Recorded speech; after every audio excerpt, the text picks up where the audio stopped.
হিন্দু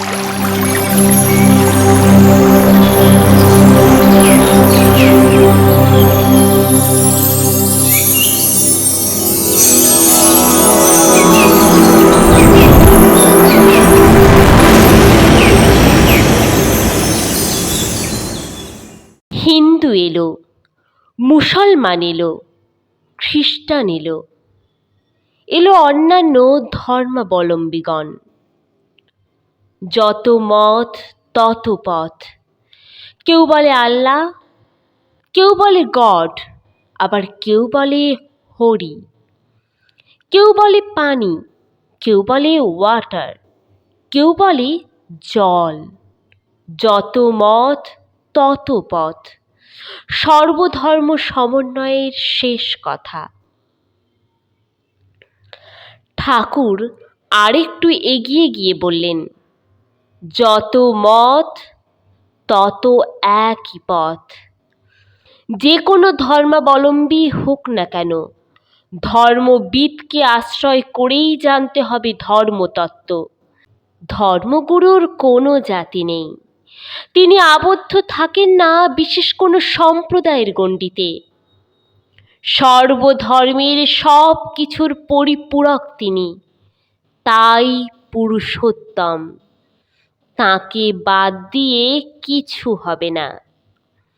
ধর্মের মূলে আছেন সদ্গুরু। সদ্গুরু, সৎ নাম আর সৎসঙ্গ। বুদ্ধং শরণং গচ্ছামি, সংঘং শরণং গচ্ছামি, ধর্মং শরণং গচ্ছামি। ইষ্ট, অহং, যজ্ঞ, এই তিনের সমন্বয়ই রূপী ধর্ম। ঠাকুর বলেন, যজন যাজন ইষ্টভৃতি ধর্মের ভিত্তি। ভাবা, বলা ও করার বাস্তব সমন্বয়।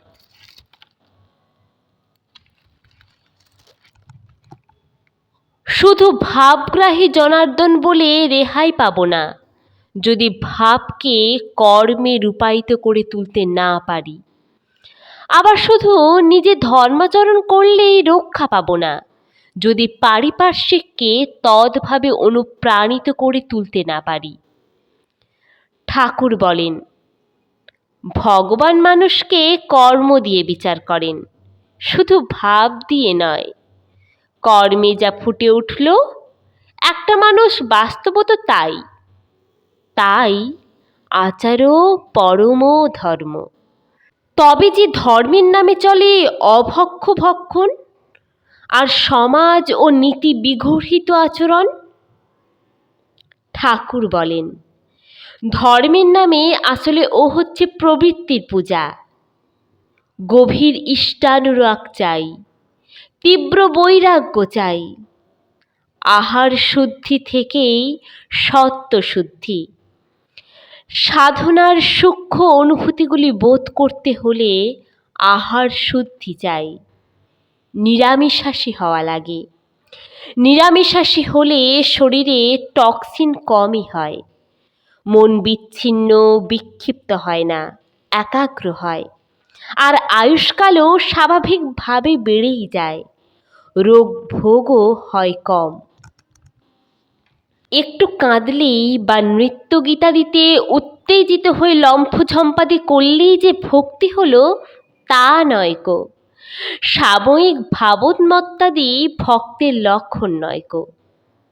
ঠাকুর বলেন, ভক্তের চরিত্রে পাতলা অহংকারের চিহ্ন, বিশ্বাসের চিহ্ন, সৎ চিন্তার চিহ্ন, সৎ ব্যবহারের চিহ্ন এবং উদারতা ইত্যাদির চিহ্ন কিছু না কিছু থাকবেই থাকবে, নতুবা ভক্তি আসে নাই। ধর্মের অভিব্যক্তি চরিত্রে।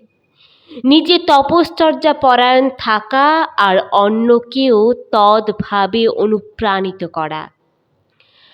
পারিপার্শ্বিক ছাড়া আমরা বাঁচতে পারি না। আমার আমিত্বের উপলব্ধি পারিপার্শ্বিকের সংঘাতে। তাদের যদি অনুপ্রাণিত না করা গেল, তবে আমার অস্তিত্বই যে বিপন্ন হলো। কলেরা হলে কি নিজের সদাচার নিয়েই রক্ষা পেতে পারবো? পারিপার্শ্বিক বিষ সংক্রমণ করতে উদ্যত থাকবে প্রতি মুহূর্তে। বসন্ত রোগে শুধু নিজে টিকে নিয়েই কেমন করে রক্ষা পাবো যদি আর সবাই না টিকে নেয়? আর যদি বেঁচেই থাকি তবে সে বাঁচায় লাভ কি যদি সবাই না বাঁচল? ধর্মানুষ্ঠানকে গোপন করবই বা কেন? পাপাচরণ অনুষ্ঠিত হয় সংগোপনে, পুণ্যাচরণ অনুষ্ঠিত হবে লোক সমক্ষে। Go unto the whole world and declare the gospels of truth. মন্মনা ভব মদ্ভক্তা মদ যাজি মাং নমস্কুরু। আমারই ভক্ত হও, আমারই যাজন করো, আমাকেই নমস্কার করো। এই তো ভগবত বাণী। আর তার সঙ্গে একান্তভাবে অনুষ্ঠেয় পঞ্চমহাযজ্ঞ, প্রাত্যহিক জীবনে অটুট নিষ্ঠা সহকারে। তৈর্দত্তান অপ্রদায়িভা ইয়ো ভুঙ্ক্তেস্তেন এবশা। তাঁর দেওয়া জিনিস তাঁকে না নিবেদন করলে তো তা চৌর্যবৃত্তি। এই চৌর্যবৃত্তি করে কি হয় ধর্মের প্রতিপালন? ভুজ্যতে তে তঙ্ঘং পাপয়ে পচ্যন্তাত্মকারণাৎ। যে নিজের জন্যই রন্ধন করে সে করে পাপ ভক্ষণ। এই পাপ খাদকের কি হতে পারে ধর্মানুষ্ঠান? ইষ্টানুরাগে উদ্দাম, অথচ ইষ্টার্ঘ্য নিবেদনে হলো না উচ্ছল। তার সদ্ভাব পোষণ পাবে কোত্থেকে? দুদিনেই ধর্মভাব যাবে বিলুপ্ত হয়ে। ইষ্টভৃতি তাই দীক্ষার বোঁটা। দীক্ষাকে বাস্তবভাবে জীবনে আঁকড়ে ধরবার অমোঘ বিধি। নিজের অন্ন জল গ্রহণের পূর্বে ইষ্টকে নিবেদন, নিজের ক্ষুণ্ণিবৃত্তির পূর্বে ইষ্টের ভরণ পোষণ, ভাব ও কর্ম প্রভৃতি স্নায়ুর যোগাযোগ। দীর্ঘকাল অবহেলিত ধর্মের এই বিশিষ্ট অপরিহার্য অঙ্গকে পুনরুজ্জীবিত করে তুলেছেন তিনি। সঞ্চার করেছেন বাস্তব ধর্মের সঞ্জীবনী প্রাণ শক্তি। একদিনের একটি তুচ্ছ ঘটনা, কিন্তু তাতেই পাওয়া গেল এর কার্যকারিতার অমোঘ সংকেত। 7 বছরের একটি ছেলে রোজ নামধানের পর ঠিকমতো ইষ্টভৃতি করে যাচ্ছে। একদিন ভুল করে ইষ্টভৃতি না করেই খাবার মুখে দিয়ে ফেলল। পরক্ষণেই মনে হলো, ওহ যা, ইষ্টভৃতি তো করা হয়নি। অমনি সঙ্গে সঙ্গে সবটাই বমি হয়ে বেরিয়ে গেল। এই অল্প দিনের অভ্যাস যোগেই তার বৈধানিক পরিবর্তন হয়েছে সংসাধিত। তার ব্যতিক্রমে কোনো আচরণ বরদাস্ত করতে রাজি নয় তার দেহবিধান। তাই তৎক্ষণাৎ প্রত্যাখ্যান করে, উদ্গীরণ করে ফেলে দেয় যা তার সত্তাচর্যার বিরোধী। 7 বছরের ছেলে, একটি মাত্র প্রবৃত্তি তখন তার সক্রিয়, সেটি লোভ। সে লোভের উপর হাত পড়েছে। লোভকে সংযত রেখে আগে ইষ্টভৃতি করতে হবে, ইষ্টের ভরণার্থ অর্ঘ্যাঞ্জলি দিতে হবে, তবে তো নিজের লোভ বা ক্ষুধার পরিচর্যা। প্রবৃত্তির এই সহজ সংযমন যার প্রথম বয়সেই অধিগত হলো, তার আর ভয় কি? সব প্রবৃত্তিগুলি অতি সহজেই আয়ত্তাধীন করা হবে তার স্বাভাবিক পরিণতি। অখণ্ড ব্যক্তিত্বের সে হয়ে উঠবে অধিকারী। ঠাকুর বলেন, কথা বলতে শিখলেই 5-7 বছর বয়স হলেই ছেলে মেয়েদের নাম করতে অভ্যস্ত করতে হয়। এতটুকু বয়সে কেন করবে ধর্মাচরণ? ইহাই বহু উচ্চারিত প্রচলিত প্রশ্ন। যখন সামর্থ্য থাকবে না কিছু করবার, দেহ মন যখন হবে অবসাদগ্রস্ত, যখন বিগত দিনের স্মৃতির রোমন্থন করাই হবে একমাত্র অবলম্বন, তখন করবে ধর্মাচরণ, তখন ডাকবে ভগবানকে। এই বিধিরই তো প্রচলন সর্বত্র। এতটুকু ছেলে ধর্মের বুঝবেই বা কি আর করবেই বা কি? ঠাকুর বলেন, কার কোন আপদ বিপদের সম্ভাবনা আছে, কখন কোন বিপদ ঘটবে কে জানে। পরমপিতার নাম করলে অনেক বিপদ থেকে, অকাল মৃত্যু থেকে, গ্রহ দোষ থেকে রক্ষা পেতে পারে। তাই কথা ফুটলেই নাম দিয়ে দিতে হয়। ধর্ম যদি জীবনের প্রথম থেকেই আচরণ না করলো, চরিত্র গড়ে না উঠলো, তবে শেষ বয়সে পারলৌকিক বৈশ্বিকতায় প্রলুব্ধ হয়ে ধর্মানুষ্ঠান করলে তার ফল দিবে কতটুকু, আর সে ধর্মের লাভ কি? তাই ছোট বয়স থেকেই অভ্যস্ত করাতে হয়। আর যতদিন না নাম নেয় ততদিন অন্তত ইষ্টভৃতি ধরিয়েই দিতে হয়। ইষ্টভৃতি পরায়ণ সাধক পুরুষকারকে করে অর্জন। পুরুষকার দ্বারা দৈবকে করে ইচ্ছা মতো নিয়ন্ত্রণ। ভাগ্যকে জয় করতে হয় সমর্থ।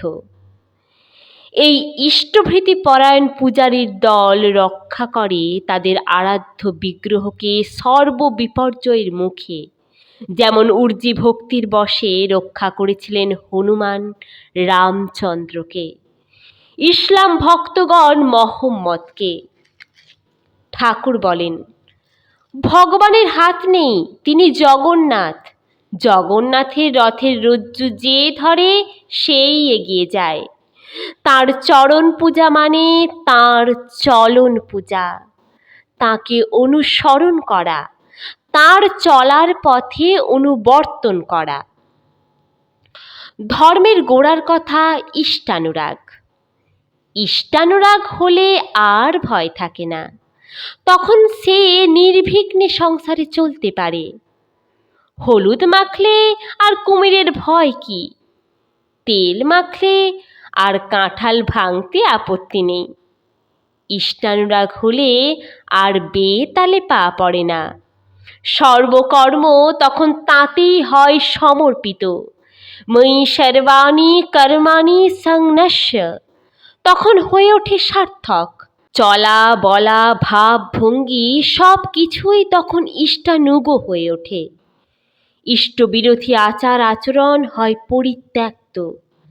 গৃহী হয়েও সে তখন গৃহাতীত, সংসারী হয়েও তখন সংসারের ঊর্ধ্বে। ধর্মবিরুদ্ধ ভূতিষু কামোহস্মি ভরতস্যব, এই ভগবত বাণী তখন সম্যক উপলব্ধ হয়। তখন সহধর্মীর সাহচর্যে হয় ধর্মের উদ্দীপন, দেব সন্তানের ঘটে আবির্ভাব। একজন মুসলমান ফকির এসেছে আশ্রমে ভিক্ষার্থী হয়ে। রোজই আসে, ভিক্ষা করে নিয়ে যায়। একদিন কে যেন সন্দেহ প্রকাশ করেছে ফকিরের সততায়। সে কথা শুনে ঠাকুর অত্যন্ত ব্যথিত হলেন। তার ব্যথিত মলিন মুখ দেখে একজন বলল, ঠাকুর, ও লোকটি আসলে ফকির নয়, ও ভেক ধরে শুধু ভিক্ষে করে বেড়ায়। ঠাকুর বললেন, তা হোক, কিন্তু আল্লাহর নামে ও ভিক্ষে চাইছে, ওকে ফিরাবো কেমন করে? আমরা যেখানে প্রবঞ্চক বুঝলে সতর্ক হই, তিনি সেখানেও মুক্ত হস্তে দান করে যান। অপদার্থকে যেখানে করি পরিহার, তিনি আপন বলে সেখানে দেন আশ্রয় অকুণ্ঠিত চিত্তে। আমরা না জেনে ঠকি, তিনি সম্পূর্ণ জেনে ঠকেন। আমরা বলি তিনি ঠকেন, কিন্তু আসলে তার ঠকবার উপায় নেই। যে ভালোবাসে সে কি কখনো ঠকে? আমরা প্রবঞ্চিত হই প্রত্যাশা প্রলুব্ধ বলে। তিনি কখনোই প্রবঞ্চিত হন না, কারণ কোনো প্রত্যাশা তার নেই বলে, অহেতুক প্রেমময় বলে। আমরা লোকচরিত্র খুব বুঝি বলে যখন অহংকার করি, ক্ষেত্র বিশেষে নিষ্ক্রিয় হই, তিনি সেখানে আরও বেশি বোঝেন বলেই নিরঅহংকার থাকেন। লোক নিয়ন্ত্রণে যত্নবান হন, শেষ পর্যন্ত চেষ্টা করেন। যদি বিফল হন ক্ষুব্ধ হন না, ব্যথিত হন। অসহ্য অপারগদের তিনি সহ্য করেন নিত্যদিন অপরিসীম করুণায়, অচঞ্চল সহিষ্ণুতায়। এতেই তাঁর জীবন, এতেই তাঁর আনন্দ। আনন্দ বলতে তিনি বোঝেন বাধাকে জয় করার অনুভূতি। তিনি নিত্যানন্দ, তাই প্রতিনিয়ত বাধাকে জয় করে সেই অনুভূতি নিয়ে চলেছেন।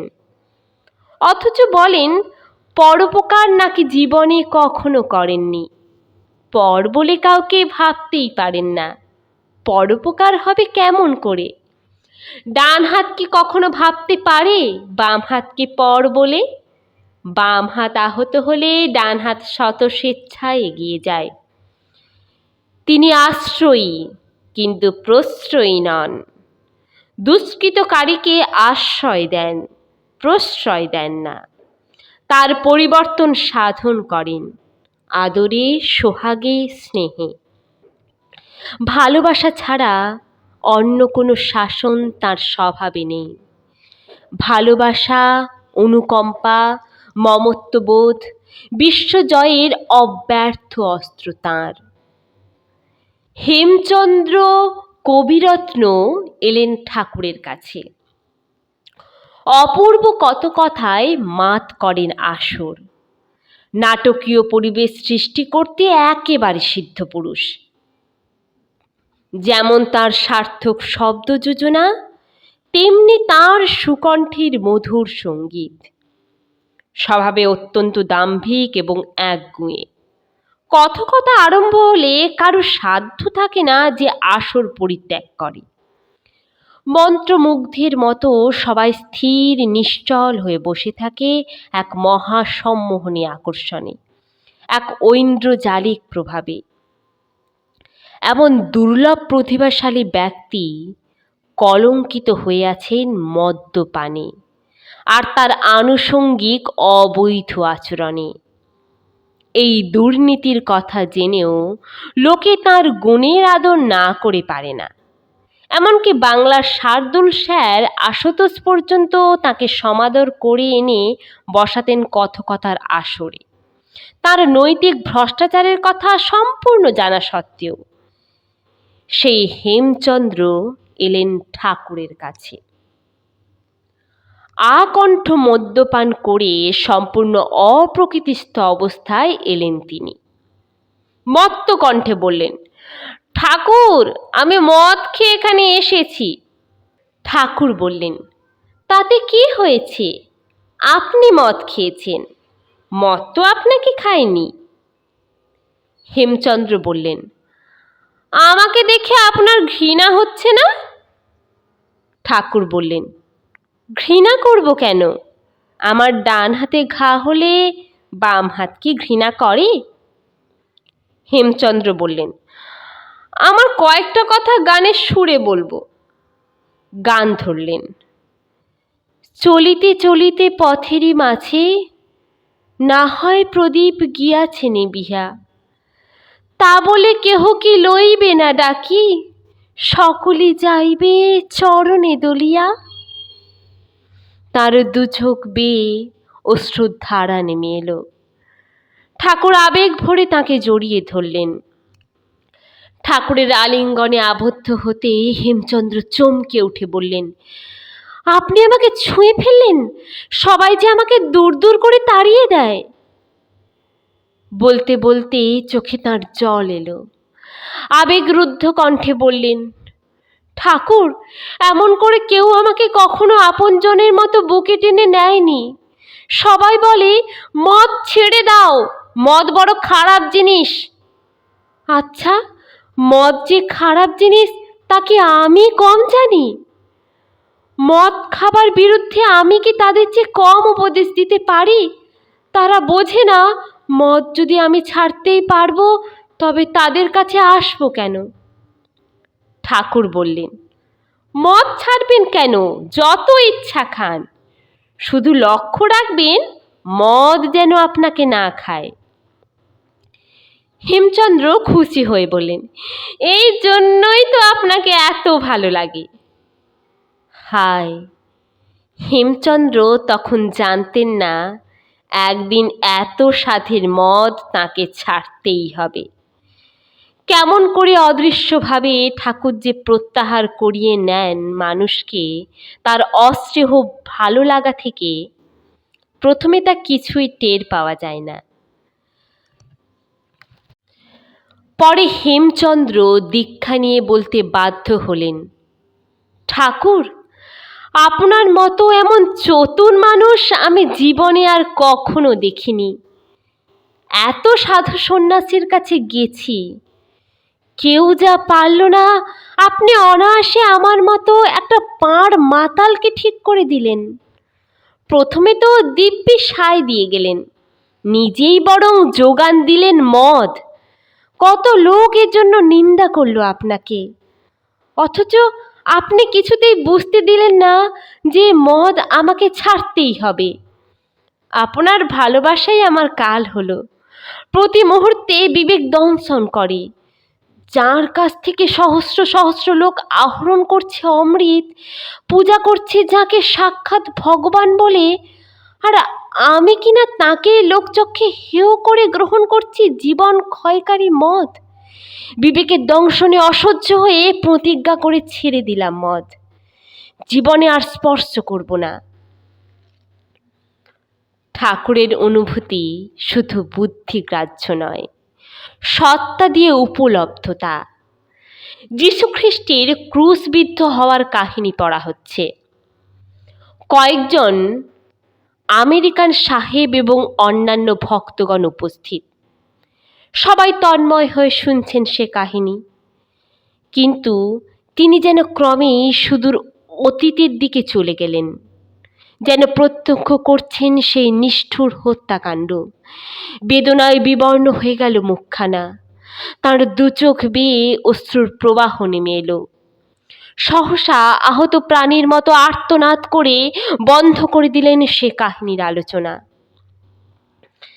বহুবার শ্রুত এবং বহুবার উচ্চারিত সেই পুরানো কাহিনী খ্রিস্ট প্রেমিকের সান্নিধ্যে আজ নতুন করে উপলব্ধি করলেন খ্রিস্ট ভক্তগণ। এমন করে তাদের মর্ম স্পর্শ করেনি আর কোনো দিন। হিন্দু মুসলমানের বিরোধ, সাম্প্রদায়িক রক্তক্ষয়ী সংগ্রাম ভারত ইতিহাসের কলঙ্কময় অধ্যায়। রাজনীতি বিশারদগণ একবার করলেন প্যাক্ট, আরেকবার করলেন ধর্মনিরপেক্ষ রাষ্ট্র। ঠাকুর বললেন, হাতড়াতে হাতড়াতে কোনো পথ না পেয়ে মানুষ যখন প্যাক্ট করে মিলিত হতে চায়, মানুষের বধির বধির ভিতর দিয়েও ভগবান অঙ্গুলি হেলনে ইঙ্গিত করেন। তোমরা কারো গলা টিপে উন্নতিকে রোধ করা তো দূরের কথা, বরং প্রত্যেকে প্রকৃতিকেই নর্মালি ফুলফিল করে এমনতর আদর্শে উপনীত হও, তাকে আলিঙ্গন করো, তাতেই ধন্য হও, বদান্যতায় বরণীয় হয়ে বৃহতের পথে চলো। যুগে যুগে ভগবৎ প্রেরিতের আবির্ভাব ঘটেছে, সে আবির্ভাব কি কখনো থেমে যেতে পারে? পূর্ববর্তীকে অধিকার করেই পরবর্তীর হয় আবির্ভাব। পূর্বতনে অস্বীকৃতি, ধর্মপথে ভ্রষ্টাচার, মহাপুরুষে বিভেদ ও পার্থক্য বিচার শয়তানের কুহকী চক্রান্ত। বর্তমান জীবন্ত মহামানবিত মানবের আদর্শ, অমৃত পথের চির অমর সংকেত, ধর্মের জীবন্ত বিগ্রহ। তাকে অনুসরণ করতে হয় শ্রদ্ধাভিনন্দনায়, ভক্তি আলিঙ্গনে, সর্বেন্দ্রিয় দিয়ে, কায় মনোবাক্যে। ধর্ম চিরদিন এক, মহাপুরুষগণ এক বার্তাবাহী। বর্তমান পুরুষোত্তমে অস্বীকৃতি দ্বিজত্বহীন, কালেমাহীন অসিদ্ধিরই নামান্তর। ঠাকুর বলেন, আমার মতে প্রকৃত ধার্মিক প্রত্যেক হিন্দুই মুসলমান খ্রিস্টান।